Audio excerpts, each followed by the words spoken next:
The past 30 years, Dwayne "The Rock" Johnson carefully crafted a larger-than-life superhero persona that wakes up earlier than anyone, eats more than anyone, works out harder than anyone, has more success than anyone, and yet still is a gentle, lovable family man. On the big screen, he always beats up the bad guys, never dies, and every movie ends happily ever after. Maintaining this near-perfect persona is unsustainable, and in 2016, The Rock made one decision that he deeply regretted. This decision slowly started the unraveling of his career and reputation. You see, there was only one man in Hollywood who had an edge on The Rock, and that was Vin Diesel. Vin had the multicultural appeal, the rough and tough exterior with a soft side that people adored. And to put the icing on the cake, he has just a little more box office success. Vin Diesel made Dwayne Johnson's blood boil. No matter how hard The Rock worked, Vin just seemed to have one up on him, and Vin loved to rub it in Dwayne's face. Today we're going to deep dive into the ultimate ego war between two of Hollywood's beloved bald badasses, the only battle where The Rock could not control the outcome. In 2004, The Rock's Hollywood career was not going to plan. He quit wrestling to go into acting full-time, but failed to hit big. From 2004 to 2006, he starred in Walking Tall, which was received well by fans, but hated by critics. He had throwaway roles in the crime comedy Be Cool and the film adaptation of the popular video game Doom, which failed to break even financially. He had the comedy thriller Southland Tales, and his first lead acting role in Gridiron Gang, which performed a little bit better financially, but none of these films indicated that The Rock had a promising film career ahead of him. Even though he saw himself becoming an action star, he was only finding success in kid-friendly films like Walt Disney's The Game Plan and Race to Wichita Mountain, along with Get Smart and Tooth Fairy, all of which made over $100 million at the box office. In addition to The Rock's career looking unpredictable,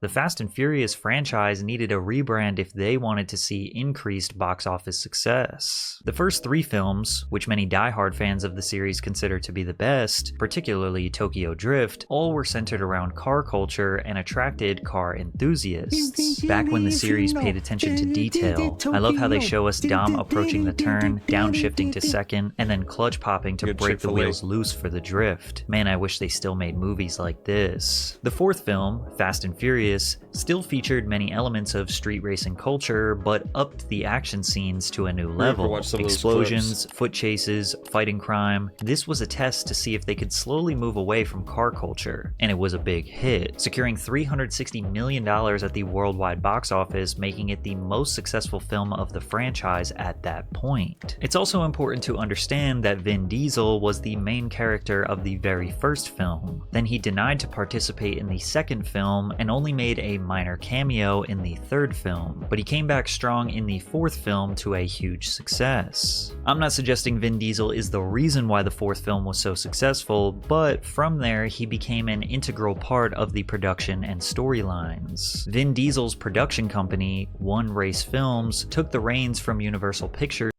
A healthy business starts with happy employees. As an HR leader, was he not gonna do it unless his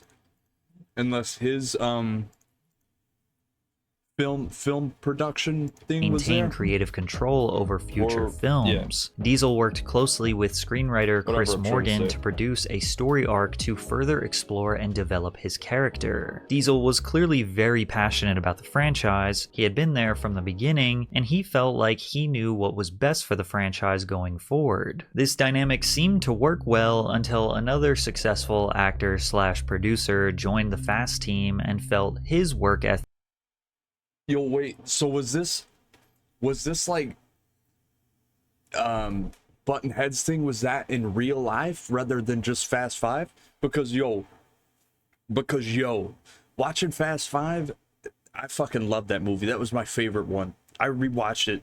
I couldn't tell you how many Thick and times. Vision was better than Vince, which led to a feud that caused one of them to leave the franchise as a whole. But first, a quick word from today's sponsor. Join the millions of fans that played on Underdog last year. With their pick'em game, you could win money by making picks on your favorite players. You could win up to 1000x your money just by choosing higher or lower on players' stats like touchdowns, receiving yards, interceptions, and much more. Create entries of only NFL picks or mix and match. Isn't sports betting the easiest to be able to cheat? Or am I wrong about that? Sports betting percentage has the highest number of underage players rather than any other betting, right? I'm just saying, like, it's nothing against the match across thing. your other favorite sport. I just heard that somewhere. Underdog. That's interesting. Because other gambling companies, they're online too, right? So why is sports? Why is that? Just because it's so popular, people want to play it, even if they're underage? Is available in 30 plus states, including that California, Florida, and Texas. Here are my picks for this Monday, and if they hit, I'll 6x my money. New customers can pair my picks with this Patrick Mahomes free pick. He just needs 1 yard for this pick to win. Underdog is offering promos every day, all October long. These promos are going to be scary good and the best way to get your money up. Underdog is the place to play. So sign up and deposit now using promo code PatrickCC to get up to $1,000 in bonus cash and a free I'll give them a call. Thanks, I'll say, Underdog. hey, I need While you developing 0.5, the fifth 0.5 iteration yards. of the series, Universal deliberately departed from the street racing theme to transform the franchise into a heist action series that happened to have a little theme around cars. Universal did this in hopes of drawing in a larger, more mainstream audience that might otherwise be turned off by the heavy emphasis on cars and car culture. With just one car race, Fast 5 is considered the transitional film in the series, placing greater focus on action sequences, brawls, gunfights, and the central heist. Fast 5 follows Dominic Toretto after he is freed from a prison transport bus by Brian and his sister Mia. Together, they flee to Rio de Janeiro to avoid capture. In Rio, the protagonists consider carrying out a heist, targeting a corrupt businessman. They assemble a team that was reminiscent of what Marvel Studios would do with the Avengers. Their team consists of characters who were introduced in previous films, including Tyrese's Roman Pierce, Ludacris's Tej Parker, Sung Kang's Han Lu, and Gal Gadot's Giselle Yashar. As the crew plan and execute the heist, they must contend with both local law enforcement and a ruthless federal agent, Luke Hobbs, portrayed by Dwayne Johnson, who is determined to bring them to justice. This role was crucial in revitalizing The Rock's career. In 2010, he decided he was going to risk everything. No more family-friendly movies, shave his head bald, and magically put on 30 pounds of lean muscle to depict himself as the intimidating badass that audiences hadn't seen since his wrestling days. Luckily for him, it didn't take long for him to land this hit. Not only was he cast in I mean, I know he's not natural, but in the genre that's insane. he so greatly desired, but he was also an antagonist, which is extremely uncharacteristic for The Rock. For the first time in the franchise's history, Fast 5 received overwhelmingly positive reviews, mainly due to its adrenaline-pumping action sequences, jaw-dropping stunts, and great acting performances. It secured $640 million in the worldwide box office, which was over double the previous film's revenue. Plus, Fast 5 is widely regarded by fans and critics as the best one of the series. A review from Empire magazine praised Johnson's performance, saying, "How to reignite an aging franchise? Drop The Rock on it." Dwayne Johnson hulks through the movie, leaving testosterone trails in his wake. It was overwhelmingly agreed upon that The Rock's Luke Hobbs was the perfect dance partner for Vin Diesel's Dominic Toretto, and the studio delved deeper into their complex relationship with Fast and Furious 6. The film picks up where Fast 5 left off, with Toretto, O'Connor, and their crew living as fugitives following their successful heist in Rio de Janeiro. The story unfolds as Hobbs recruits Dominic and his team to help take down a skilled mercenary organization led by Owen Shaw, who is wreaking havoc across Europe. In exchange for full pardons, the crew agrees to join forces with Hobbs to stop Shaw, who has assembled a team of highly skilled drivers and operatives. To label the film as a success would be an understatement. Fast and Furious 6 saw similar positive reviews to its predecessor and grossed over $788 million worldwide. Furious 7 would be filmed immediately after Fast 6 with a single story running through both films. Vin Diesel confirmed that the screenplay for the sixth installment needed to be split, with writing for the two films occurring simultaneously. We have to pay off this story. We have to service all of these character relationships, and when we started mapping all that out, it just went beyond 110 pages. The studio said, you can't fit all that story in one damn movie. Despite being filmed back-to-back, Furious 7 came out years later in 2015. The film follows Dom and his team as they face off against a new enemy, Deckard Shaw, who seeks revenge for his brother. After a devastating attack on their home, the team sets out to find Deckard, who is hunting them down one by one. Furious 7 received generally positive reviews from critics and audiences alike. The film was praised for its thrilling action sequences, emotional depth, and heartfelt tribute to Paul Walker, who tragically passed away midway through filming. At the is this the one where I'll see you again? The box office, Furious 7 would be the first film in the franchise to surpass $1 billion, grossing over $1.5 billion worldwide. And despite Vin Diesel and The Rock being considered equally as important to the Fast franchise, outside of the series, they had drastically different careers. Johnson became one of the highest paid action stars because of the series. The same can't be said for Diesel. Johnson Are they gonna keep going though? Are they gonna make more Fast and Furious movies? Because I feel like at the end of the day, you know, it gets old. The franchise, it dies out. Like, you can't just keep making, especially like one of your best cast members got killed, right? I mean, I know that has to put some type of strain on that franchise as a whole anyway. Just him dying, right? So, yeah. Appeared in several blockbuster films. I hope they don't fuck it up and keep making more. Films like Journey to the Mysterious Island. Because, like, the reason, like, you want to go back to some of these old movies, like 3 or 4 of them are made, right? 4 or 5, right? Not that many.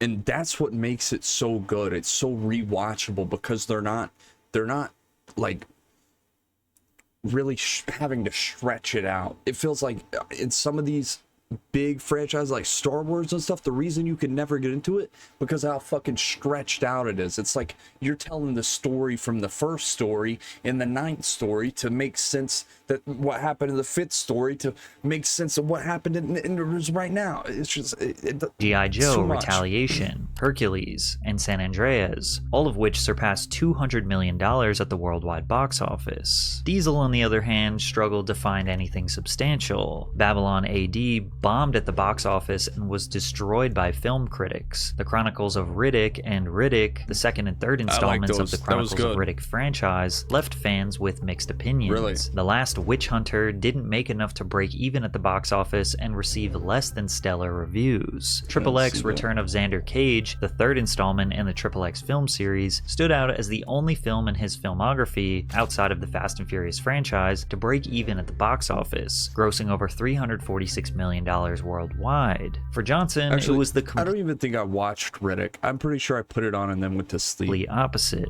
Nearly every film he starred in the 2010s was a box office success. On top of that, he even made a brief return to the wrestling ring. The Rock's Hollywood takeover was a huge success, and it kind of made the Fast and Furious franchise seem like it was a second priority to him. His overwhelming success in Hollywood may have made him feel like he knew the right way to do things, and maybe he should call the shots. On the other hand, the franchise was seemingly all that Vin Diesel had, which understandably made him super protective over the creative vision. But The Rock followed Vin's lead for long enough, and he was tired of it, so he decided to make an Instagram post that he would later deeply regret. On August 8th, 2016, Johnson posted a lengthy, now deleted Instagram post in which he praised his female co-stars as well as the fate of the Furious crew, but called out some of his male co-stars without referring to anyone by name. "There's no other franchise that gets my blood boiling more than this one," Johnson wrote. "My female co-stars are always amazing, and I love them.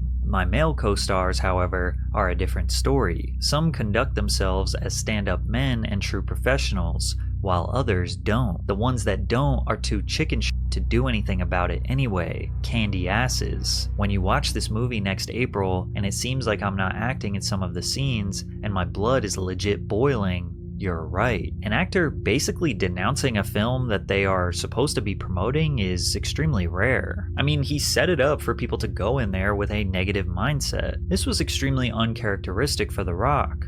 I mean, what about family? You know, the word that was said 81 times I think Vin Diesel in the said Fast that. franchise. The media was in a frenzy trying to figure out what co-star The Rock was talking about. Fans were able to rule out Tyrese Gibson after he posted a video of The Rock. But yeah, what about family? Really? And I think I hear this happening a lot, or I hear some people talking about it a lot. A lot of these people in show business, they're assholes, obviously. Like, that's just what you're going to get. People who want to have people look at them all day long, they're probably going to be assholes.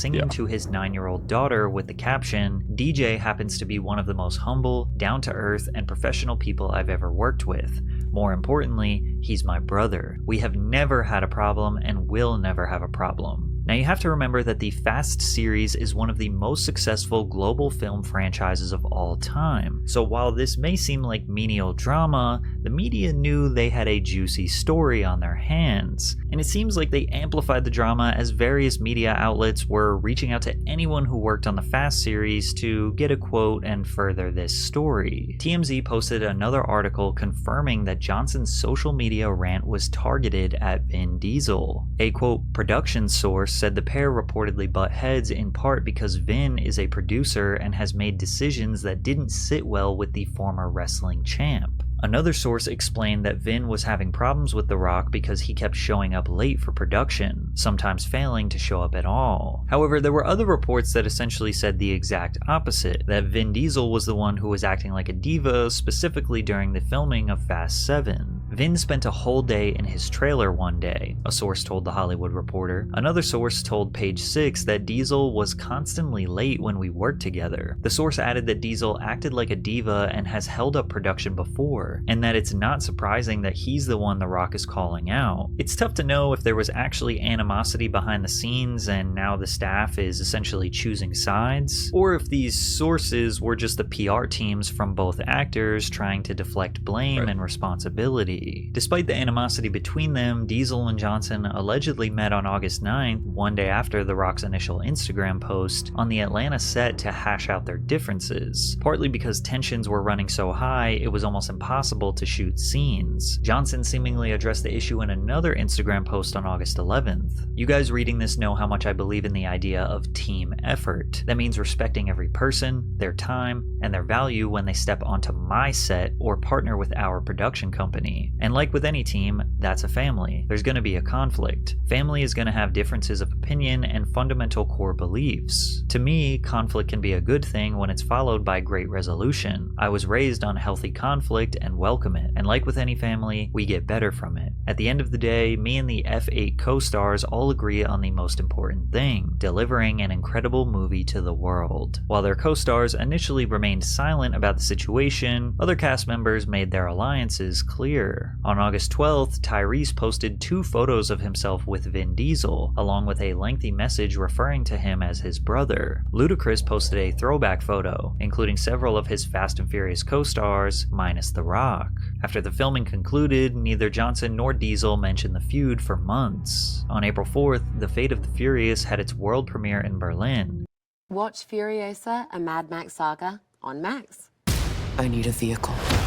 During which fans who watched the film noticed that Johnson and Diesel barely shared any scenes together, and in the ones they did, it looked like they may not have shot them together, but the fans weren't even crazy for thinking this. The Rock confirmed people's speculation in an interview with Rolling Stone. That is correct, we were not in any scenes together. He added that the pair had spoken to each other on set, which included an important face-to-face meeting in his trailer. And what I came to realize is that we have a fundamental difference in philosophies on how we approach approach movie making and collaborating. It took me some time, but I'm grateful for that clarity, whether we work together again or not. What's crazy is it had been 8 months since The Rock initially started this feud with Vin Diesel, and Vin never addressed it. And when Vin finally did decide to speak up, it made The Rock angrier than before. On April 7th, 2017, Diesel addressed his rumored feud with Johnson during an interview with USA Today. I don't think the world really realizes how close we are in a weird way. I think some things may be blown out of proportion. I don't think that was his intention. I know he appreciates how much I work this franchise. In my house, he's Uncle Dwayne. While there was creative tension on set, Diesel took responsibility for any hiccups as a producer. I protect the franchise. I protect everybody, including Dwayne. I protected Dwayne more than he'll ever know, and it doesn't matter. He doesn't have to know, but he appreciates it. He knows it. Dwayne has only got one Vin in his life. Dwayne Johnson only has one big brother in this film world, and that's me. When asked if the pair had hugged it out and made amends, Diesel responded, "Always, always, always. I'm always rooting for Dwayne. I'm the first multicultural megastar in Hollywood. They didn't exist. To see another multicultural star come up is something I am very proud of. I'm always rooting Dwayne on." At this point, it became quite evident that this feud is quite the ego battle. Because while Vin's statement seems positive, there is definitely a hint of animosity. He's essentially trying to lil bro The Rock, which is essentially treating him like he is inferior or has a lower social status. Even though they are nearly tied when considering worldwide box office performance, but Vin has just enough more success to be able to flex on The Rock. Not to mention, he achieved that in 16 less films. Despite Vin's sarcastic remarks, The Rock chose not to respond. What nobody knew at the time was The Rock was so fed up with Vin Diesel at this point that he decided to walk away from the Fast franchise. But first, he had an obligation to complete the next Fast spinoff, Hobbs and Shaw. Hobbs and Shaw is a buddy comedy action film where Dwayne Johnson and Jason Statham reprise their roles as Luke Hobbs and Deckard Shaw. Without Vin Diesel and the other characters from the main franchise, Johnson and Statham received much needed breathing room to fully flesh out their characters. Hobbs and Shaw was a huge commercial success, earning over $760 million worldwide. Basically saying that if he... Oh shit. Is that like a it's like a Fast and Furious type of thing? Other characters from the main franchise, Johnson and Statham received much needed breathing room to fully flesh out their characters. Hobbs and Shaw was a huge commercial success, earning over $760 million worldwide. It was also around this time that the Wall Street Journal reported that Vin Diesel and The Rock both have contractual clauses that explicitly say they cannot lose a fight in movies. Michael Fattel, a producer, confirmed that fight scenes were choreographed beforehand to ensure they didn't end up too one-sided. During a scene in 2017's Fate of the Furious, Dwayne Johnson apparently had the script tweaked to have his character sit down on the floor instead of lying after taking a beating during one fight, because The Rock never lays down. It was reports like this that slowly chipped away at The Rock's near-perfect reputation, but nobody seemed to criticize Vin Diesel for doing the exact same thing, and perhaps that bothered Dwayne even more. During the promotion for F9, Diesel did an interview with Men's Health where he admitted to using tough love on set when it came to Johnson's portrayal of Hobbs. It was a tough character to embody, the Hobbs character. My approach at the time was a lot of tough love to assist in getting that performance where it needed to be. As a producer, to say, okay, we're gonna take Dwayne Johnson, who's associated with wrestling, and we're going to force this cinematic world, audience members, to regard his character as someone that they don't know. Hobbs hits you like a ton of bricks. That's something I'm proud of. Yet again, on the surface, it seems like Vin is praising The Rock, but it could be interpreted that he is literally taking credit for Johnson's role. He is basically saying that if he wasn't the producer, then Dwayne would not have performed the role as Hobbs good enough. What we know for a fact is that The Rock was not very fond of Vin's comments. Telling Vanity Fair, one part of me feels like there's no way I would dignify any of that bull with an answer. The Rock then addressed the Instagram post that he made in 2016, 5 years ago, that started this whole feud. He said the post caused a firestorm, yet interestingly enough, it was as if every single crew member found their way to me and either quietly thanked me or sent me a note. But yeah, it wasn't my best day. He said, I shouldn't have shared that, because at the end of the day, that goes against my DNA. I don't share things like that, and I take care of that kind of bullshit away from the public. They don't need to know that. That's why I say it wasn't my best day. He stood behind his previous comments, but he did reiterate that sharing his displeasure for Vin Diesel was not the right thing to do. He mentioned again the alleged meeting with Vin in his trailer, where he said that him and Diesel are philosophically two different people and we approach the business of movie making in two very different ways. Still, Johnson held resentment towards his co-star, and he denounced Diesel's big brother comments. I've been around the block a lot of times. Unlike him, I did not come from the world of theater, and you know, I came up differently and was raised differently, and I came from a completely different culture and environment, and I go into every project giving it my all, and if I feel that there's some things that need to be squared away and handled and taken care of, then I do it, and it's just that simple. So when I read that, just like everybody else, I laughed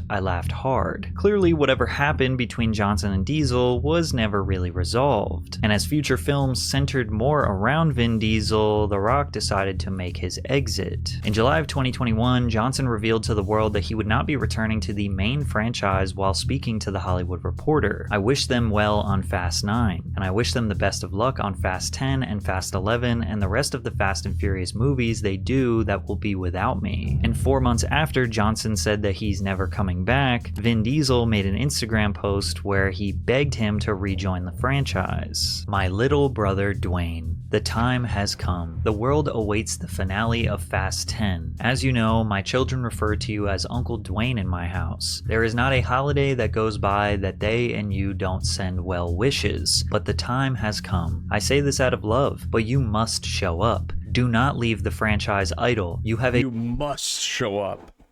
A very important role to play. Hobbs can't be played by no other. Legacy awaits.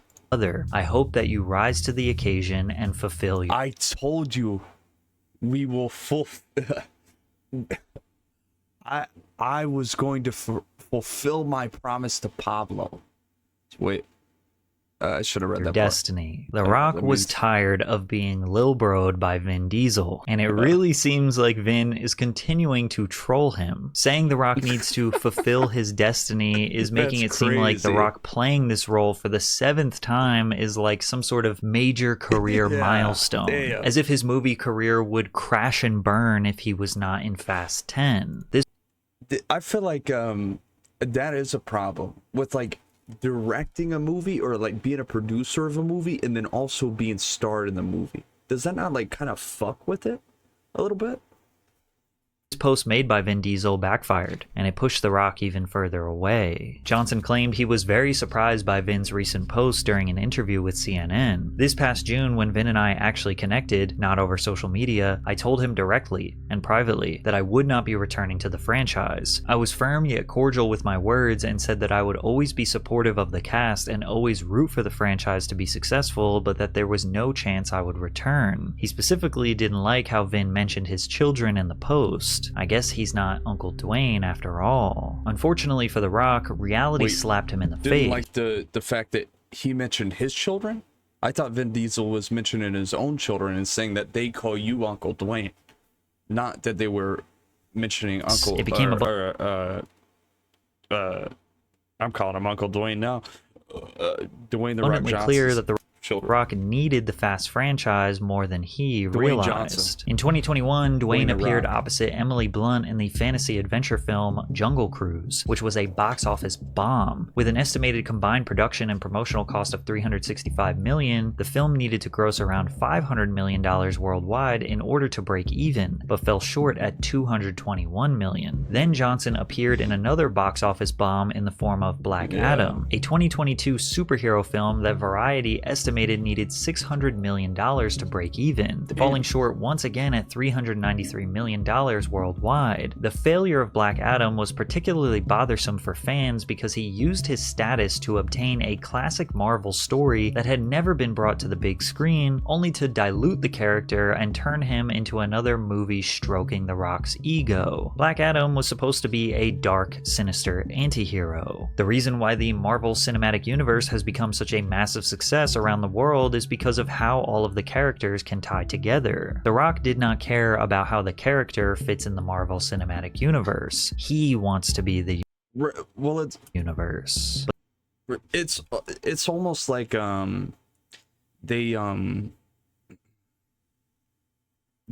Marvel now, they're making their movies to be kind of like that, because I feel like Marvel is getting to a point now, and I'm not a director, I don't know, but I feel like Marvel is getting to a point now where they've made so many movies, they've went so far with the storyline. Like, yeah, you could keep doing the Avengers thing and keep them all together, but also there's so much more movie potential and availability to make things if you separate them all and make their own separate movies. And they've already done it for some, like Superman, and they've done Spider-Man, and yeah, they've done a lot of them, Green Lantern, stuff like that, right? Or a bunch of them. But I feel like they should start doing that again, right? Like new characters, I'm good on that, right? Like, there's a lot of Marvel characters, you can make them, you could make really cool movies with that, right? Character fits in the Marvel Cinematic Universe. Or maybe new characters. Yeah, that's fine, but I don't know. I don't know about Black Adam. And turn him into another. I didn't watch it, so I don't know if it's any good or not, but it doesn't look appealing. Like, I don't want to go watch it. I feel like it's just going to be another generic superhero movie where you fly around, they're superhuman, they, I'm sure they got like some funny stuff in it, right? But yeah, the Macho Man with a kind heart who's a repetitive universe. He wants to be the universe. But The Rock's universe is a repetitive, predictable movie where he plays the Macho Man with a kind heart who never loses a fight, never dies, and always concludes with a happy ending. People were simply fed up with The Rock and the way he ruined Black Adam, which led to people comfortably and confidently just speaking out about all of the other things they despised about him, like his tendency to tell absurd lies. When it comes to food, diet, and his health and wellness, he seems to exaggerate quite a bit. I can tell you with a little bit of uncertainty, because I failed math, I was probably at that time ingesting about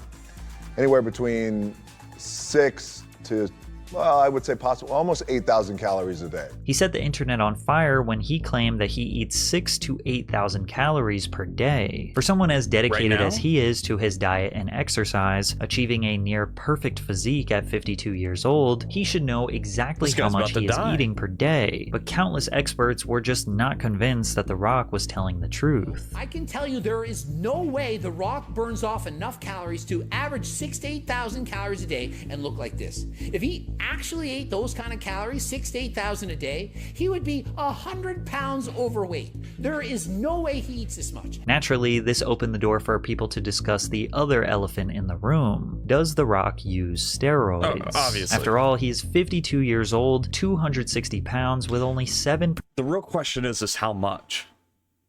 Body fat, a physique that most people half his age couldn't achieve naturally. He admitted to using steroids for 2 weeks when he was 18 and then never touched them again. And yet, health experts and previous steroid users were convinced he was lying. The Rock is not natural, okay? Obviously. The Rock, he's not a patient of mine, so I don't worry about getting sued. We're going to be talking about what steroid cycle I think The Rock uses. Perhaps I'm crushing people's dreams. What? Look at this guy's fucking shoulders. Look at his fucking shoulders. He's fucking...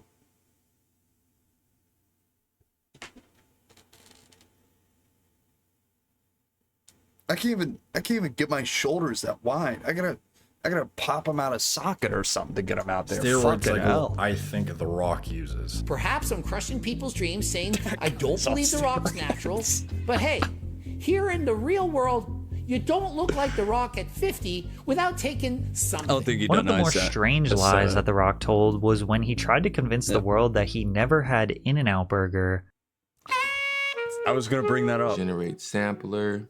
All right, so let's see what happens. So I was 3 gonna say, times. In 2017, The Rock posted an Instagram photo at the In-N-Out drive-thru with the caption, "I've never been to In-N-Out before," and then goes on to describe his delicious meal. Then 5 years later, he posted a video seemingly forgetting about his 2017 experience. And the reason why this is history in the making is because this is the very first time that I have ever tried an In-N-Out burger, or In-N-Out fries, or anything from In-N-Out for that matter. Then 15 months later, he posted for the 3rd time saying that this was his very first In-N-Out burger experience. This is the 3rd time he's done it. He keeps pretending that he's trying In-N-Out for the first time every couple of years. can't keep getting Why? away with Why this. are you lying about that? You could just say, like, I love In-N-Out, so I'm going back to In-N-Out. Let's go. Can't wait for more In-N-Out. Why does it always have to be your first time? We know it's not. It appears that the first picture was actually his first time going, the second post was clearly an attempt to advertise his tequila brand, and the third attempt was just, well, The Rock being The Rock. There is no exact reason as to why he lies about these things, but it seems to revolve around him being hyper-focused on creating this larger-than-life brand as The Rock. If you follow his Instagram, you will realize that The Rock wakes up earlier than anyone, eats more food than anyone, works out more than anyone, travels the world, does $100 million movies. The Rock does everything bigger and better, but he throws in little jokes and posts his Sunday cheat meals to let you know he is still human and you can relate to him. Then he can use that charm to sell you his newest movie, his tequila, the XFL, or whatever brand is paying him for an advertisement. He doesn't even seem like a human. He does adverts for the XFL? Anymore. He seems like an AI version of Dwayne Johnson created in a lab to be a walking, talking advertisement, and people just simply got tired of it. After the 2 colossal movie Players World. Oh shit. I bet it's gotta be tiring to fucking say, oh, the Got Milk advertisement, right? Well, what is that marketed to? Mass marketed to kids. Can't do that. Can't do that huge dildo ad. Can't do that huge dildo ad anymore. That, you know, that's off the table, right? So I bet it is kind of annoying to have to keep up with. Of Dwayne Johnson created in a lab to be a walking, talking advertisement, and people just simply got tired of it. After the 2 colossal movie failures and his public reputation at an all-time low, The Rock conveniently decided to settle his differences with his big bro Vin Diesel. After he said he never wanted to work on the Fast franchise again, and that he and Vin Diesel are just fundamentally 2 different men who will never see eye to eye, he posted a video on Instagram saying he was going to return for Fast X. So I am 100% confirming to you guys around the world that yes, it is true. Hobbs is back. Hobbs is back in the Fast and Furious franchise. So in terms of dude, the I why, bet it's so much fucking money. you know, when you, despite us having our differences, me and Holy Vin, shit. you know, we've been like brothers for years, and despite having our differences, when you lead with the idea of, number one, resolve, but then also you just think about the future and you think about plans that are much bigger than ourselves. When The Rock desperately needed a career revival the most, Vin Diesel and the Fast franchise were happy to bring him back into the family. I guess this proves The Rock was Vin Diesel's little brother after all. Okay. I don't know if we can little bro him, but